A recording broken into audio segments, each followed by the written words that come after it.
नमो नमः सर्वेभ्यः। अस्मिन् समूहे इदानीं समुपस्थितेभ्यः भवतां समेषाम् अभिनन्दनपुरस्सरं स्वकीय पाठं प्रस्तौमि। प्यारे छात्रों, रसगंगाधर के इस पाठ में आज जो अस्थाई भाव हैं उस अस्थाई भाव का विवेचन या उस अस्थाई भाव का स्वरूप आज हम पढ़ेंगे। इस पाठ के क्रम में ऐसा मुझे ज्ञात हुआ कि कुछ छात्रों को ये पता है कि कल तक जो हमने रस विवेचन किया उसमें जो शांत रस की बातें आई, कुछ को ये पता है कि शायद रसगंगाधर का प्रथमानन यहीं तक है।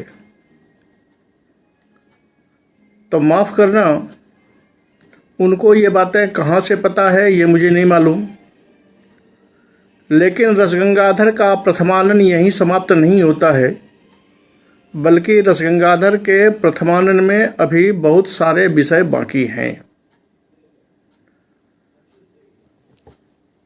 आज का पाठ और आज से आगे का पाठ विशेषतः उन छात्रों के लिए अधिक उपयोगी है जो एमए की कक्षा में पढ़ रहे हैं या आचार्य की कक्षा में पढ़ रहे हैं या किसी प्रतियोगी परीक्षा की तैयारी कर रहे हैं या व्याख्याता परीक्षा के लिए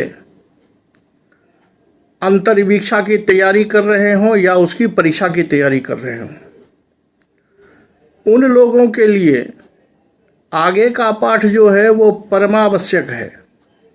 यद्यपि पीछे का पाठ जो है वो आवश्यक था ही, आगे के पाठ में जो हर एक चीज़ की परिभाषाएं पंडित राज ने दी हैं, चाहे वो व्यभिचारी भाव है, चाहे अस्थाई भाव है, चाहे रस है, उसकी व्याख्या उन्हें जानना छात्रों के लिए आवश्यक है, क्योंकि ये उनकी परीक्षा के लिए अधिक उपयोगी है। इसलिए आप ये मत समझिए कि आगे का पाठ जो है वो उपयोगी नहीं है।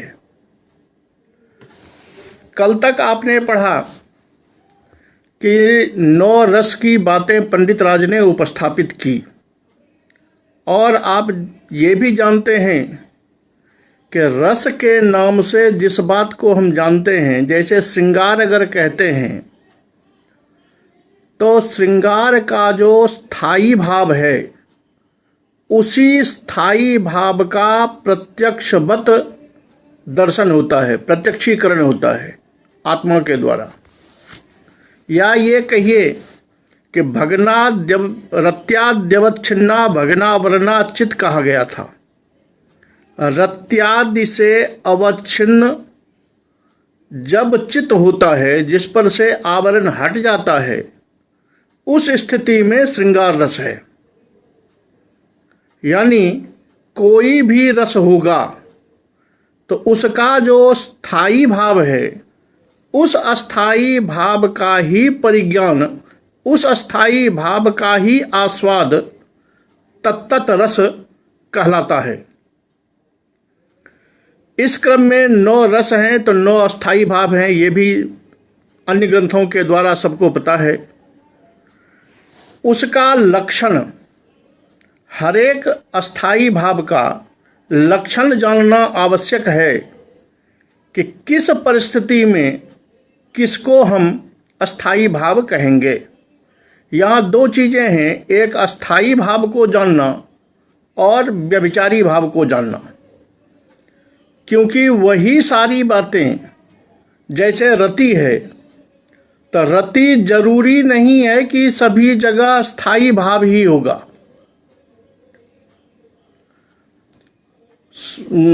शोक है ये जरूरी नहीं है कि सभी जगह स्थायी भाव ही है।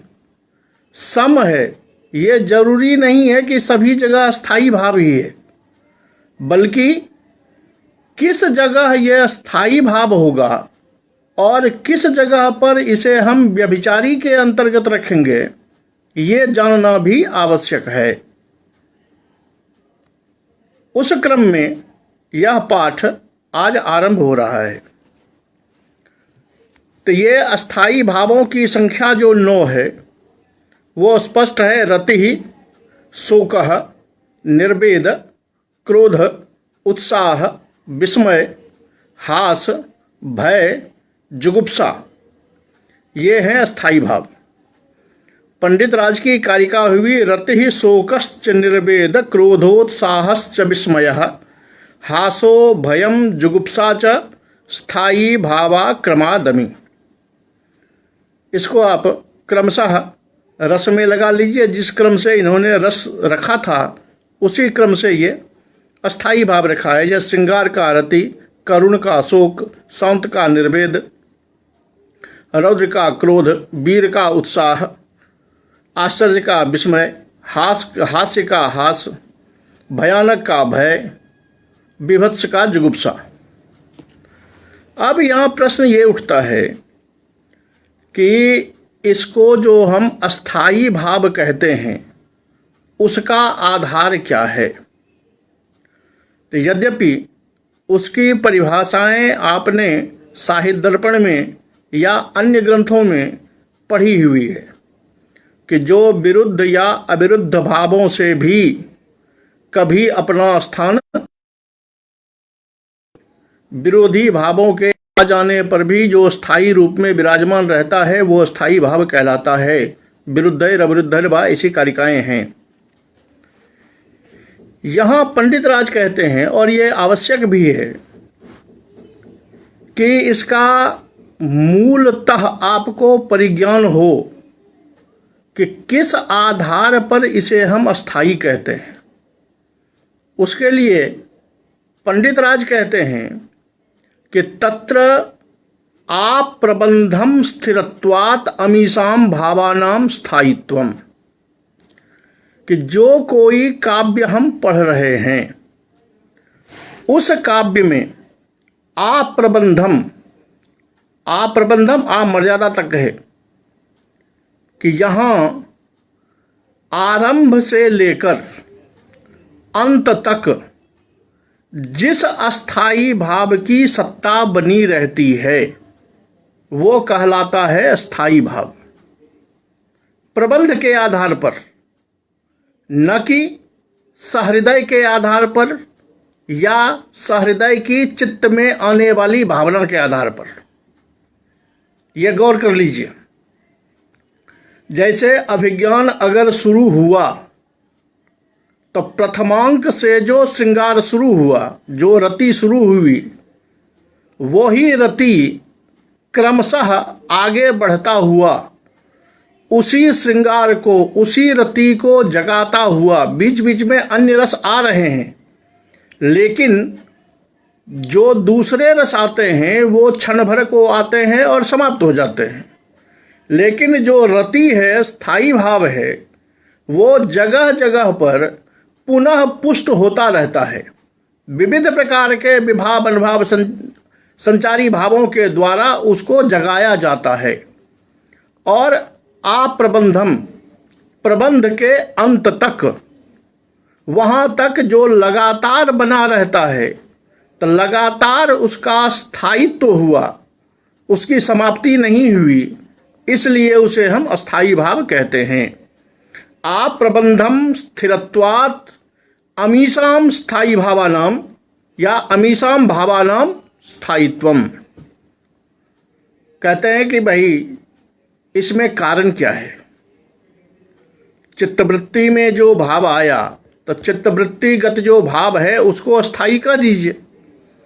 तो कहते हैं कि न च चित्तवृत्ति विशेष रूपानाम एसाम आसु विनाशित्वेन स्थिरत्वम दुर्लभम वासना रूपतया स्थिरत्वम तु व्यभिचारिषु अति प्रसक्तमिति वाच्यम। कहता है कि चित्त वृत्ति विशेष के रूप में, क्योंकि ये अस्थाई भावों की स्थिति चित्त वृत्ति विशेष के रूप में ही इन्होंने रस को भी दिखाया है भगना वर्णा चित्त विशेषता में। तो चित्त वृत्ति विशेष के रूप में ये भाव स्थित हैं, क्योंकि वासना सबके हृदय में वासना रूप में पहले से स्थित है। अगर आप कहेंगे कि वासना रूप में चूंकि ये पहले से स्थित है, इसलिए चित्तवृत्ति में स्थित होने के कारण ही इसे स्थायी भाव कहें, तो इसमें क्या दिक्कत है? कहते हैं पहली बात कि वहाँ उसकी स्थिरता दुर्लभ हो जाएगी।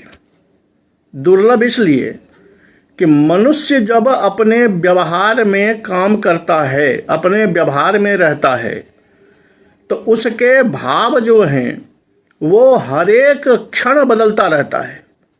आप अपने व्यवहार को अपने घर में अपने एक दिन की दिनचर्या को देख लीजिए। आप देखेंगे कि दिन भर में आप कितने भावों से होके गुजरते हैं। कभी स्नेह होता है, कभी गुस्सा होता है, कभी घर छोड़ने का मन करता है, कभी बच्चे पे गुस्सा और क्रोध आ जाता है, कभी मन होता है मैं ये कर लूँ, मैं वो कर लूँ, कभी कोई बात होती है तो ठहाका लगता है। ये सारे भाव जो हैं वो देश काल परिस्थिति के अनुसार पल पल बदलने वाले होते हैं। तो जब वो पल पल बदलने वाले हैं तो उसको हम स्थिर कैसे कह सकते हैं? इसलिए उसकी स्थिरता संभव नहीं है।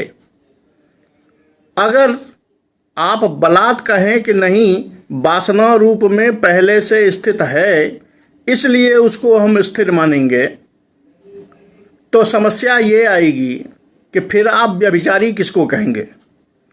क्योंकि जितने भी 33 भाव गिने गए हैं वो सारे के सारे तो वासना रूप में पहले से स्थित हैं। तो अगर वासना रूप में स्थित रहने के कारण उसे स्थायी भाव कहा जाए तो व्यभिचारी भाव को भी स्थायी ही कहना पड़ेगा। इसलिए फिर स्थायी भाव और व्यभिचारी भाव का अंतर नहीं आ पाएगा। इसलिए हमको मानना पड़ेगा कि आप्रबंधम जस्य स्थिरत्वम, पूरे प्रबंध में आरंभ से लेके अंत तक जिसकी सत्ता स्थिर बनी रहती है वो कहलाएगा स्थायी भाव, और जिसकी सत्ता आएगी और जाएगी वो कहलाएगा व्यभिचारी भाव। उसी बात को कहते हैं कि वासना रूपानाम एसाम मुहुर्मुहुः अभिव्यक्तेरेव स्थिर पदार्थत्वात् व्यभिचारिणाम तु नैव तदभिव्यक्तेर विद्युद्योत्य प्रायत्वात्। कि वासना रूप में ये सभी भाव स्थिर हैं, लेकिन मुहुर्मुहुः अभिव्यक्तत्वेन, जब पूरे प्रबंध में जिस किसी एक भाव की बार बार अभिव्यक्ति की जाती है तो उसी को हम स्थिर पदार्थ कहते हैं, स्थिरता कहते हैं। व्यभिचारी का ऐसा नहीं होता, क्योंकि व्यभिचारी जो है विद्युत द्योत्य, जैसे बिजली एक बार छिटकती है, एक बार कड़कती है आकाश में, अब पुनः लुप्त हो जाती है, उसी तरह जो एक भाव क्षण भर के लिए आया और चला गया उसको हम व्यभिचारी भाव कहते हैं। इसी बात को पुराने आचार्यों ने कहा है कि विरुद्धैः अविरुद्धैर्वा भावैर्विच्छिद्यते नजः आत्मभावम नयत्यासु सस्थायी लवणाकरः। अर्थात विरुद्ध और विरुद्ध भाव हो या अविरुद्ध भाव हो, इन सारे भावों के आने पर भी जिसकी स्थिरता कटती नहीं है, जिसकी स्थिरता समाप्त नहीं होती है, जो पूरे प्रबंध में आत्मतया स्थिर रहता है, वह स्थायी भाव कहलाता है। या चिरम चित्ते तिष्ठन्ते संबध्यन्ते नुबन्धिभिः रसत्वं जे प्रपद्यन्ते प्रसिद्धाः स्थायिनोत्रते। इस प्रकार उन लोगों ने भी इसी बात को स्थायी भाव माना है। कुछ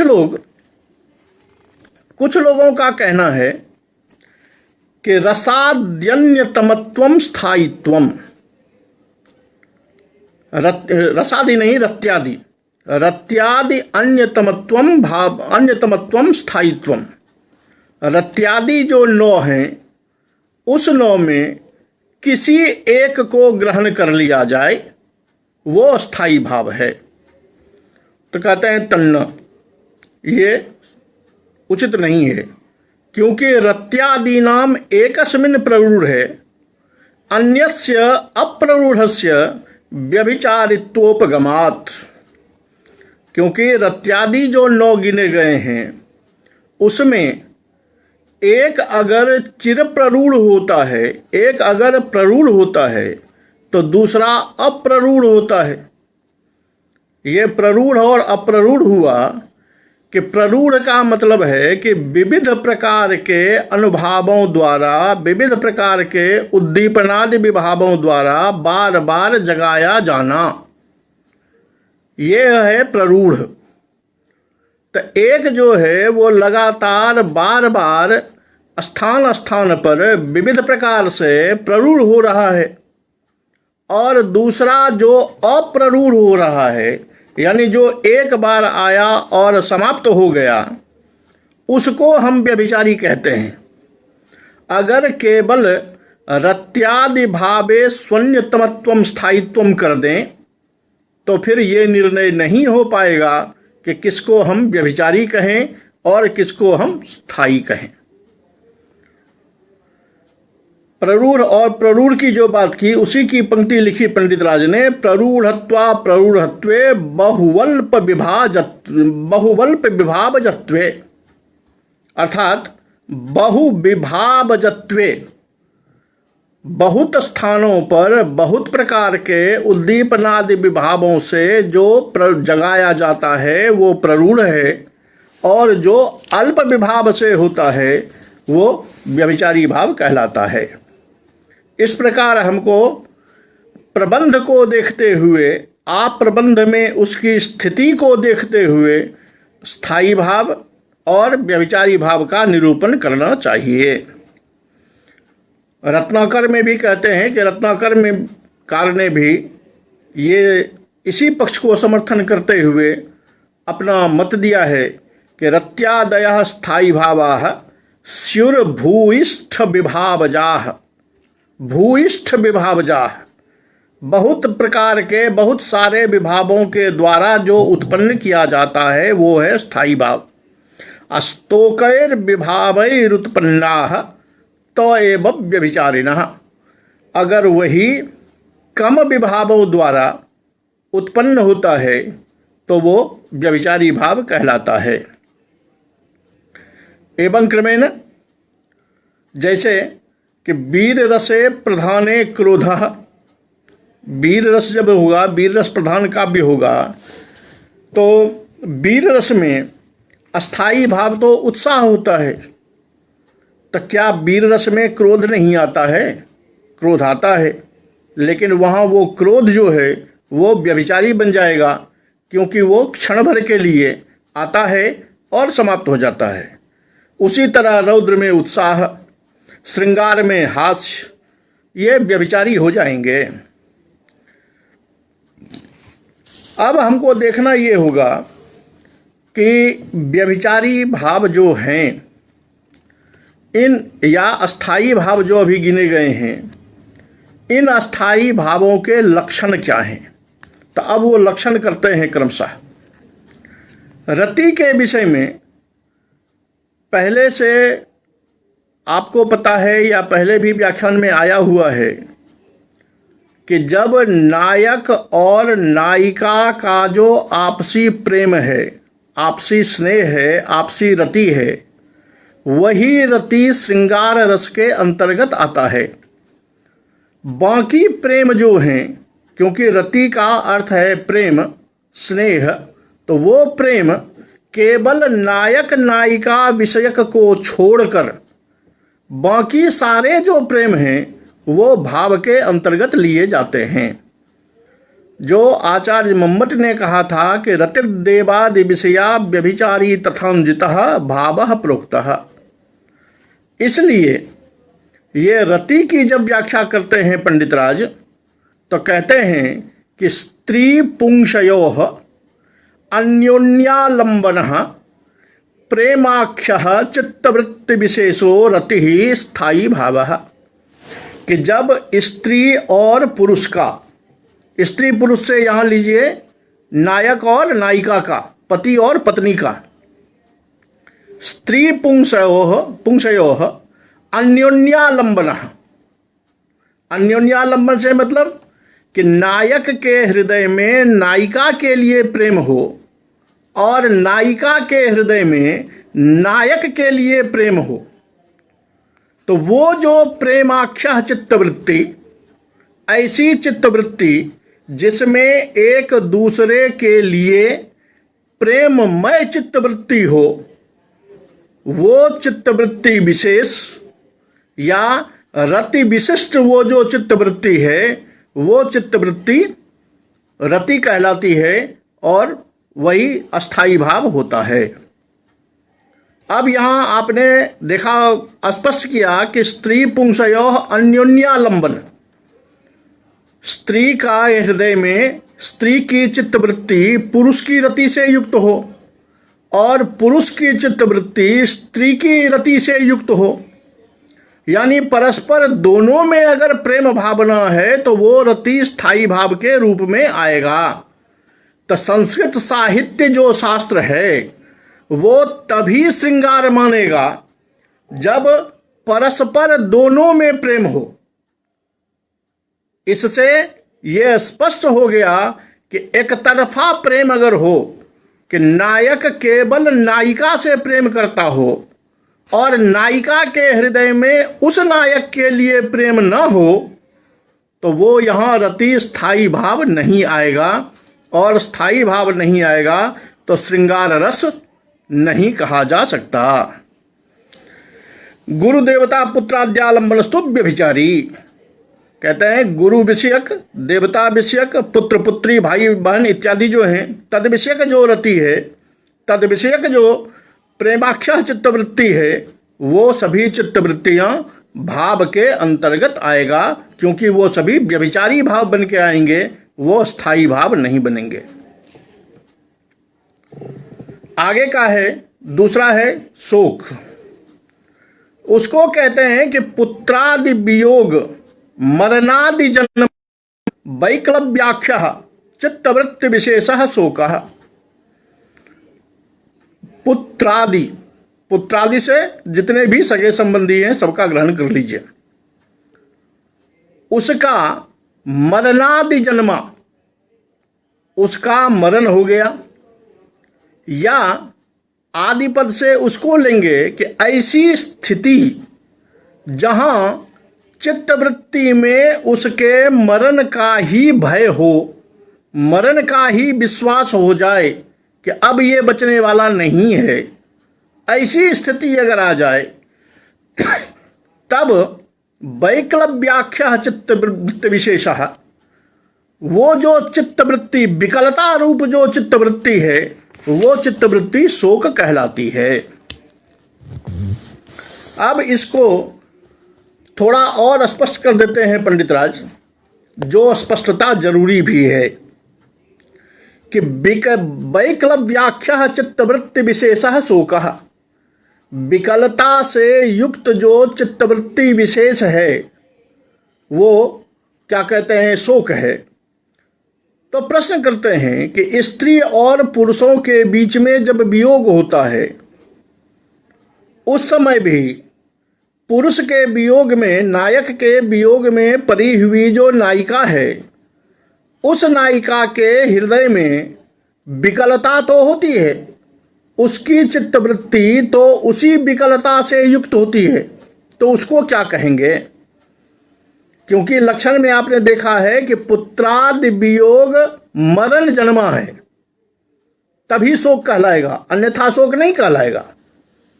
इसलिए ये कहते हैं कि स्त्री पुंसयो वियोगे जीवितत्व ज्ञान दशायाम वैक्लव्य पोषितया रतेरेव प्राधान्यात् श्रृंगारो विप्रलंभाख्यो रसः वैक्लव्यम तु संचारी मात्रम। कहता है कि जब कभी स्त्री और पुरुष के बीच में ऐसा लंबा वियोग हो जिसमें एक के प्रति दूसरे की विकलता हो, तो यदि वहां पर जीवितत्व ज्ञान दशायाम, जैसे मान लिया जाए पति परदेश गया लौट के नहीं आया और पत्नी को ये पता भी नहीं है कि वो कहाँ है क्या कर रहा है, लेकिन जीवितत्व ज्ञान दशायाम, तो विकलता तो उस नायिका को है, पत्नी को है, लेकिन उसके हृदय में जब तक ये उम्मीद है, जब तक ये विश्वास है, या किसी तीसरे के मुंह से सुन के या कोई कहानी सुन के या कोई समाचार के द्वारा उसे ये पता है कि वो जहां कहीं भी है जीवित है, तब जो उसकी विकलता है वो विकलता वैक्लव्य होगा तो जरूर, विकलता से युक्त चित्तवृत्ति होगी जरूर, लेकिन वहां रतेरेव प्राधान्यात्, वहां रति की ही प्रधानता होने के कारण यह विप्रलंभ रस कहलाएगा। विकलता तो वहां केवल व्यभिचारी भाव के रूप में ही रहेगा।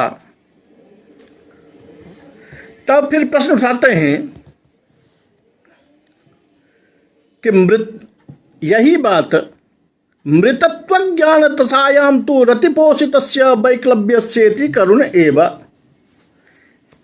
अभी कहा था कि अगर जीवितत्व ज्ञान दशायाम, यदि उसको पति के जीवित होने का ज्ञान है तो विकलता हो जाएगा व्यभिचारी, रति हो जाएगा स्थायी।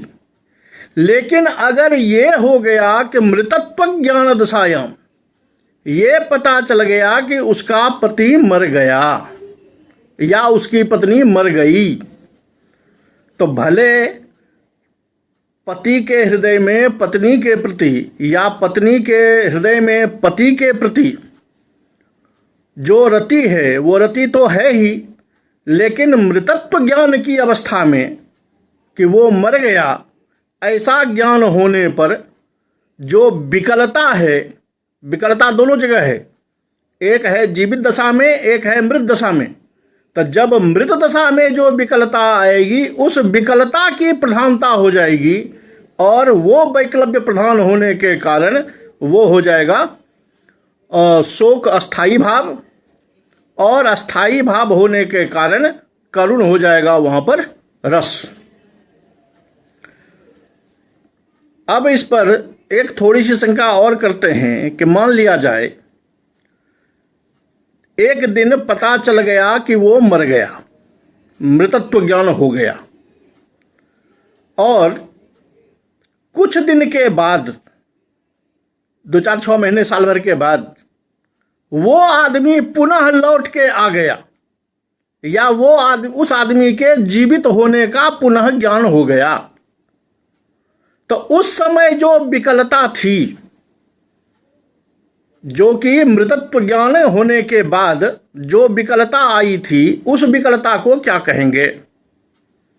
उसके लिए ये कहते हैं कि यदा तु सत्यपि मृतत्व ज्ञाने देवता प्रसादादिना पुनरुज्जीवनम या पुनरुज्जीवन ज्ञानम कथंचित स्यात् तदालंबनस्य आत्यंतिक निराशा भावात् चिर प्रवास इव विप्रलंभ एव न स करुणः।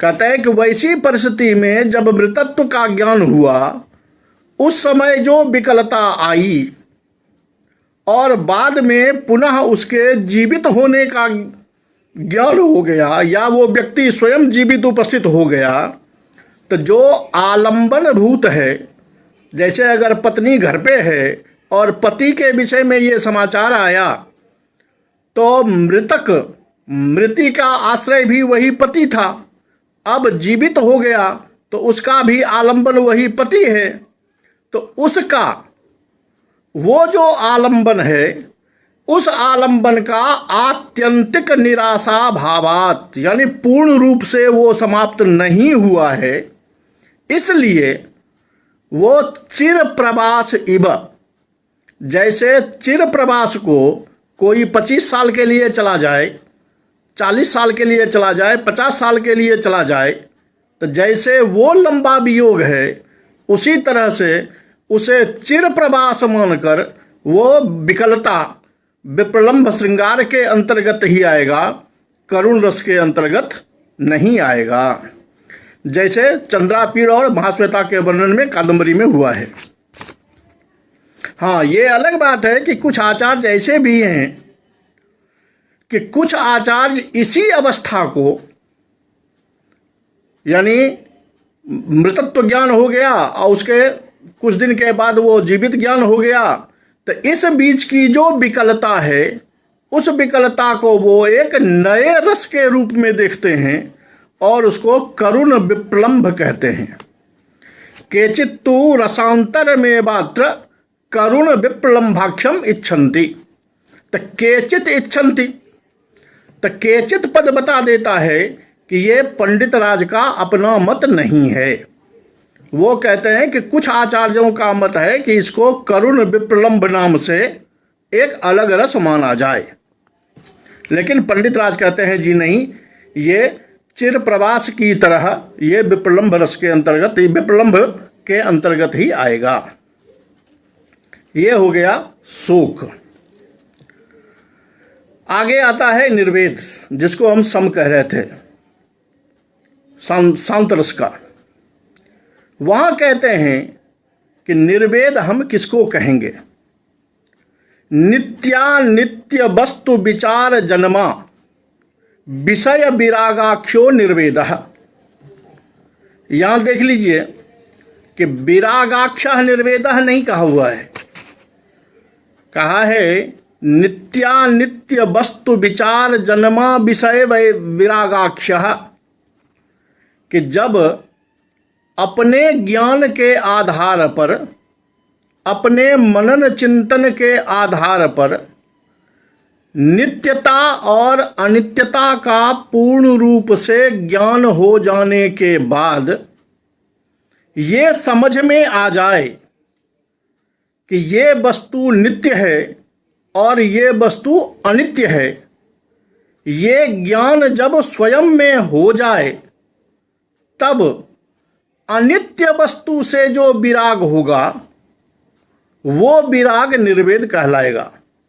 यानी जिस व्यक्ति को ये ज्ञान हो जाए कि ये संसार वस्तुतः अनित्य है और मैंने इतने दिनों तक इस संसार के पीछे रहकर जो अपना समय गंवाया वो मैंने व्यर्थ गंवाया, इससे हमको कोई लाभ नहीं हुआ, ये अगर उसको तत्वतः ज्ञान हो गया, तत्वतः ज्ञान के बाद सांसारिक विषय से जब वो हट जाता है, सांसारिक विषय से जब अपने मन को हटा लेता है, तो सांसारिक विषय से जो उसका विराग हुआ वो विराग निर्वेद कहलाएगा।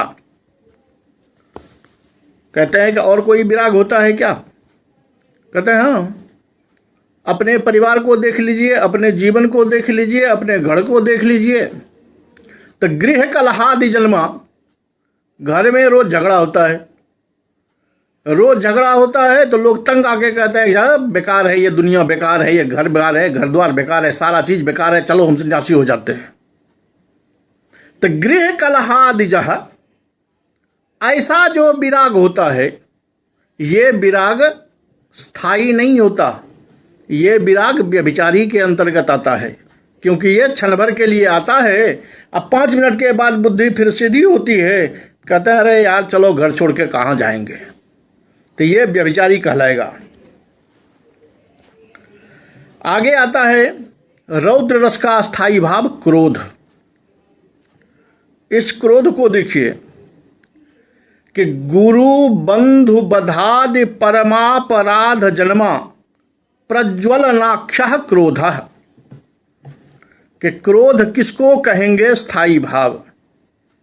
तो जब गुरु के वध से, बंधु के वध से, आदि पद से, यानी ऐसे जो आपके निकट संबंधी हैं, जिससे आपका बहुत ज़्यादा लगाव है, जो आपका परम प्रिय है, उसके वध हो जाने पर कोई उसकी हत्या कर दे या परमापराध, कोई ऐसा अपराध कर दे उसके प्रति जो क्षम्य नहीं है, तब उससे जो चित्तवृत्ति में प्रज्वलन होता है, जो गुस्सा आता है, उस गुस्से का नाम वो प्रज्वलनाक्षः क्रोधः, वो क्रोध कहलाता है। यानी सामान्य क्रोध जो है वो इसके अंतर्गत नहीं आएगा, वो इस अस्थाई के अंतर्गत नहीं आएगा। इसके लिए कारण है परमापराध, यानी ऐसा भयंकर अपराध जिसका परिमार्जन आपको कोई नहीं दिख रहा है, उसके प्रतिकार में जो हृदय में प्रज्वलन होता है, जो हृदय में ज्वलन शक्ति तीव्रता आती है, उस तीव्रता का वो जो क्रोध है वो स्थायी भाव कहलाता है। याद रहे कि ये ऐसा क्रोध होता है, ऐसा गुस्सा होता है कि जो पर विनाश हेतु हो, कि जिसने वो अपराध किया है उसके प्रति आपको ऐसा गुस्सा आता है कि मैं उसका संहार कर दूंगा, उसका विनाश कर दूंगा। पर विनाश हेतु हो, तब जाकर के ये क्रोध स्थायी भाव आएगा। अगर क्षुद्रापराध जन्मा, अगर छोटा मोटा अपराध होता है कि किसी ने कोई मेरी बकरी लेके भाग गया, किसी ने मेरा आम तोड़ दिया, किसी ने मेरे गेट पे धक्का मार दिया, गुस्सा उस समय भी आता है। लेकिन क्षुद्रापराध जन्मा, उसमें आप क्या करते हैं? तब परुष वचन संभाषण, ज्यादा गुस्सा होता है तो दो चार गाली पढ़ देते हैं, डांट देते हैं। तो जिस गुस्से में आपको केवल कठोर वचन मुंह से निकलता है, कठोर संभाषण का कारण होता है, वह क्रोध वस्तुतः वह क्रोध नहीं है, बल्कि उसी का नाम अमर्ष है, जो अमर्ष व्यभिचारी भाव बनकर उपस्थित होता है। वो क्षण भर के लिए होता है, पुनः समाप्त हो जाता है। लेकिन क्रोध जो स्थायी भाव है वो पर विनाश हेतु हो, किसी के विनाश का कारण ही होता है। ये हो गया आपको क्रोध। आगे कहते हैं वीर रस का स्थायी भाव है उत्साह। कहते हैं पराक्रम दानादि स्मृति जन्मा औन्नत्याक्षः उत्साह। इस उत्साह का कारण जानना आवश्यक है, तभी उत्साह समझने में आता है। नहीं तो कुछ लोग तो उस गुस्से को भी उत्साह ही समझ लेते हैं, ऐसा नहीं होना चाहिए। कहते हैं कि जब पराक्रम दानादि स्मृति जन्मा, दूसरे का पराक्रम, दूसरे की दान वृत्ति, दूसरे का गुणाधिक्य, ये सब देखकर, ये सब सुनकर, ये सब जानकर जब अपनी चित्तवृत्ति तद्वत होने की होती है, उन्नति करने की होती है, कि जैसे राम आदर्श होकर के इतने बड़े बन गए, मैं भी वैसा बनूंगा, ये स्थिति जब आती है अपनी उन्नति प्राप्त करने की, किसी और के पराक्रम को सुनकर, किसी और दानशीलता को सुनकर, किसी और की धर्म बलता को सुनकर, जब अपने मन में तद्वत भी ऐसा करूं, मैं उससे बढ़कर दानशील बनूं, मैं उससे बढ़कर पराक्रमी बनूं, मैं उससे बड़ा नाम कमाऊं, इसमें किसी दूसरे का कुछ नहीं है, किसी दूसरे का अपघात नहीं है इसमें। यहां केवल अपनी उन्नति के बल पर, अपनी उन्नति के बल पर उस पद को पाना है। तो जब ये अपनी उन्नति करने वाली इच्छा होती है, जो चित्तवृत्ति अपनी उन्नति से भर जाता है, वो उत्साह कहलाता है। और वो उत्साह अस्थाई भाव होता है जो वीर रस का स्थाई भाव होता है। उसी प्रकार आगे जब हम चलते हैं तो कहते हैं विस्मय नामक जो अस्थाई भाव है,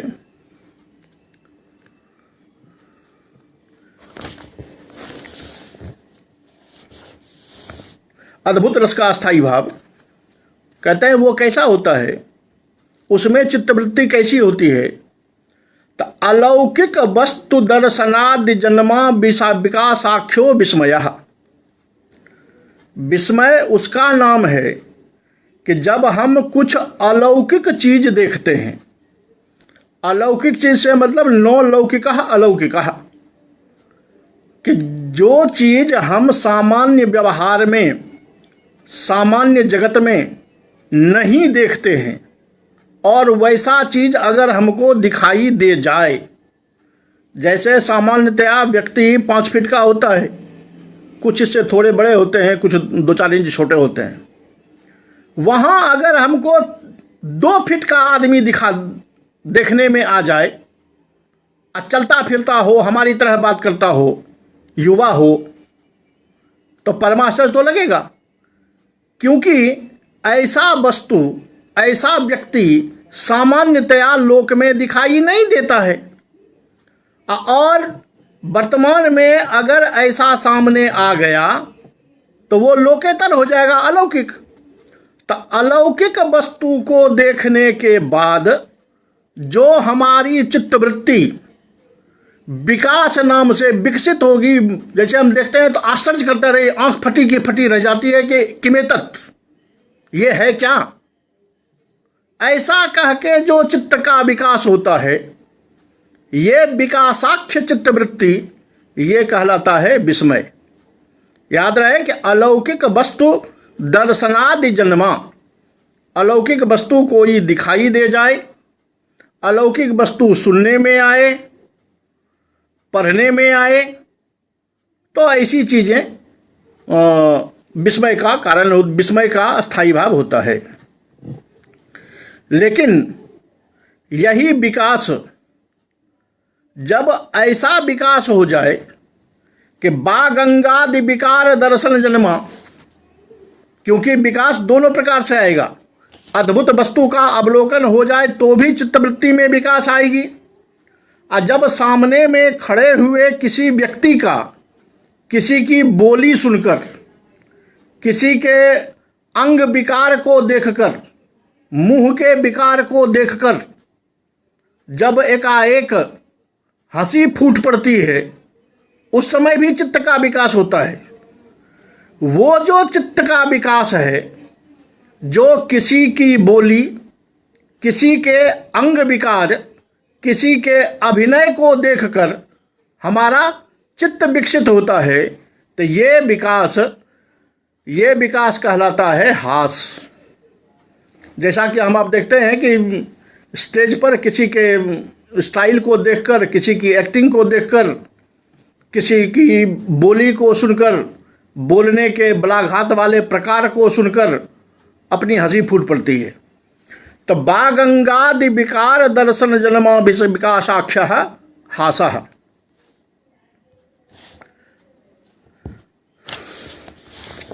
अब जो विकलता करुण में आई थी, जो विकलता विप्रयोग श्रृंगार में आया था, उसी विकलता को लेकर अगले स्थायी भाव की चर्चा होती है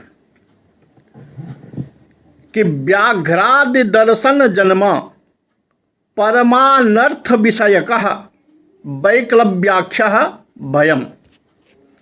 ये भय नामक जो स्थायी भाव है, वो कहते हैं कि जब व्याघ्रादि दर्शन जन्मा, बाघ को, सिंह को, यानी ऐसा चीज, ऐसा जानवर, ऐसा कोई व्यक्ति या भूत प्रेत इत्यादि जो चीज होती है, जिसको देखकर, उसको देखकर परमानर्थ विषयक है, जब हमको ये ज्ञान हो जाए कि यह जीव हमारा परमानर्थ कर देगा, हमको मार देगा, हमारी मृत्यु हो जाएगी, तो उस समय जो विकलता होती है, याद रहे कि वो विकलता परमानर्थ विषयक है।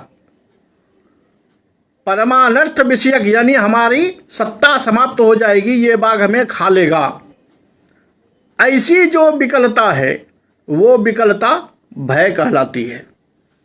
याद रहे कि जब करुण रस में था तो वहाँ मरणादि जन्म था, उससे उत्पन्न होने वाली विकलता, और यहाँ है व्याघ्रादि दर्शन जन्मा। व्याघ्रादि को देखकर जो हमें हमारी विकलता होती है वो विकलता भय कहलाती है। लेकिन यदि परमानर्थ विषयकत्वाभाव, यदि बाघ का दर्शन तो हो लेकिन परमानर्थ विषयक कल्पना न हो, तो भी बाघ को देख के डर तो लगेगा, लेकिन वो डर त्रास कहलाएगा, और वो त्रास व्यभिचारी भाव होगा, वो स्थायी भाव नहीं होगा।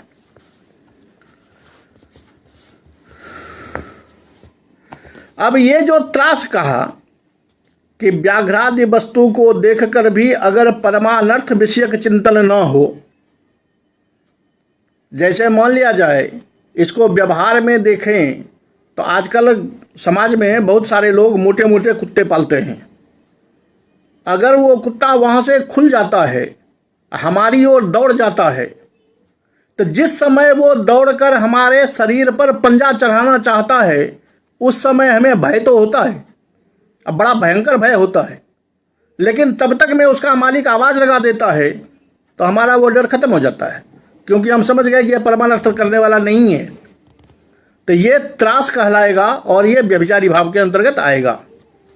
इसी त्रास पर कुछ अन्य आचार्यों का जो मत है उसको लेके ये कहते हैं कि अपरे तु औत्पातिक प्रभवः त्रासः स्वापराध द्वारोत्थम भयमिति भय त्रासयोः भेदमाहोः। कुछ लोगों का मत है कि औत्पातिक प्रभाव जो प्राकृतिक उत्पात होता है, भयंकर आंधी आ जाती है, बिजली कड़कती है इत्यादि से जो डर होता है वो कहलाता है त्रास, और स्वापराध द्वारोत्थम, अपने द्वारा किए गए अपराध से, यानी मैंने खुद अपराध किया है लेकिन 24 घंटा हम इस डर में रहते हैं कि इस अपराध की सज़ा हमें न मिल जाए, उस सज़ा के डर से जो हम पड़े रहते हैं तो वो कहलाता है भय। ये अंतर है। यहाँ इन्होंने कहा कि व्याघ्रादि दर्शन जन्म परमानर्थ विषयकः वैकलव्याख्यः भयम, और परमानर्थ विषयकत्वाभावे सति त्रासः। और दूसरे आचार्य का मत है कि औत्पातिक प्रभाव जो है उससे जो भय होता है वो कहलाता है त्रास, और अपने अपराध से उत्पन्न जो है भय वो कहलाता है अस्थाई भाव, वो कहलाता है भय। नवमा आता है कदर्ज वस्तु विलोकन जन्मा विचिकित्साख्य चित्तवृत्ति विशेषो जुगुप्सा। घृणा कि कदर्य वस्तु, ऐसे वस्तु जिसको देखकर हमें घृणा आती हो। हमें घृणा आती हो से क्या मतलब कि जैसे अगर रास्ते चलते हुए ऐसे कीड़े से बिजबिज करती हुई कोई नाली हो, उसमें मेरा पांव पड़ जाए तो जो अपने मन में घृणा होती है कि ओहो ये क्या हो गया, तक उस तरह के कदर्ज वस्तु को देखने से जो विचिकित्सा मन में ये आता है वो क्या हो गया, अब क्या करना पड़ेगा, नहीं करना पड़ेगा, पता नहीं इसमें कितने कीड़े हैं, पैर को क्या हो जाएगा, या जलती हुई चिता अधकचड़ी आगे में पड़ी हुई हो, एकांत हो तो नाक मुंह बंद करके चल देते हो, बड़ा घृणा है। ऐसी परिस्थिति जो है कदर्ज वस्तु के विलोकन से जो विचिकित्सा वाली चित्तवृत्ति होती है उसको हम कहते हैं जुगुप्सा। ये हो गए 9 अस्थाई भाव। अब निर्णय करते हैं कि एवमेषां स्थायी भावानां लोके तत्तन्नायक गतानां जानि आलम्बनतया उद्दीपनतया वा कारणत्वेन प्रसिद्धानि तान्येषु काव्यनाट्ययोर्व्यज्यमानेषु विभाव शब्देन व्यपदिश्यन्ते। चूंकि आगे विभाव, अनुभाव और व्यभिचारी भाव बताना है, तीनों के मिश्रण से ये रत्यादि स्थायी भाव होते हैं। इसलिए कहते हैं कि तत्तन्नायक गता नाम, जिस रस का जो नायक है उस नायक का या नायक के सामने, नायक के जीवन में, नायक के व्यवहार में ऐसी चित्तवृत्ति के लिए जो आलंबन होता है या जो उद्दीपन होता है, चाहे वो आलंबन कारण के रूप में हो या उद्दीपन कारण के रूप में हो, तो वो कहलाता है, लोक में जब तक रहेगा तो कारण कहलाएगा, और जब वही चीज़ें काव्य में उपस्थित हो जाएगी तो वही विभाव कहलाता है। तात्पर्य ये कि अगर मान लिया जाए रास्ते में चलते हुए हमें बाघ दिखाई दे गया, तब परमानर्थ विषयक जो विकलता है उस विकलता का आलंबन, उस विकलता का आधार तो होगा वो बाघ, और उद्दीपन हो जाएंगे कि अगर मैं अकेला हूँ, चारों ओर जंगल है, कहीं भागने का रास्ता नहीं है, तो ये सारे चीज उस भय को बढ़ाने वाले हो जाएंगे। तो जब तक कोई पर्सनल व्यक्ति समाज में उसको ऐसा दिखाई देता है तो डरने का कारण हुआ बाघ, उस डर को बढ़ाने वाला हुआ सहायता का अभाव, एकांत, जंगल, ये सारे उद्दीपन कारण कहलाते हैं। यही चीजें जब काव्य में वर्णित होती है तो वही बाघ आलंबन विभाव कहलाता है, और वही एकांत, सहायता का अभाव, ये उद्दीपन विभाव कहलाता है। लोके जान कार्यतया, लोक में जो कार्य होता है वही कार्य यहाँ काव्य में आकर के अनुभाव कहलाता है। जैसे बाघ ने छलांग लगा दी, तो बाघ का छलांग लगाना, बाघ का दांत आगे करना, पंजा मारना, ये बाघ का काम है, तो वो कार्य है वहाँ, और जब काव्य में आ जाएगा तो वो अनुभाव कहलाएगा। अजानी व्यभिचरन्ति, जो पहले भी बता दिया गया है कि ऐसे भाव जो आते हैं और चले जाते हैं, तो ऐसी परिस्थिति में वो व्यभिचारी भाव कहलाते हैं। इसके आगे ये विभाव, अनुभाव और व्यभिचारी भाव हो गए। अस्थाई भाव का सारा लक्षण इन्होंने बता दिया। अब उसी को इन्होंने क्रमशः स्पष्ट किया है कि किस रस में कौन आलंबन है, कौन उद्दीपन है, क्या अनुभाव है और क्या व्यभिचारी है। उसको भी केवल एक नज़र में देख लेते हैं, वो तो स्पष्ट हो ही चुका है पहले से कि श्रृंगारस्य स्त्री पुंसावलंबने, श्रृंगार रस में स्त्री पुरुष यानी नायक नायिका जो है वो आलंबन है। चंद्रिका बसंत विविधो पवन रहा स्थानादय उद्दीपन विभावा, चंद्रिका वसंत से भरा हुआ कानन, एकांत स्थान, ये उसके उद्दीपन है।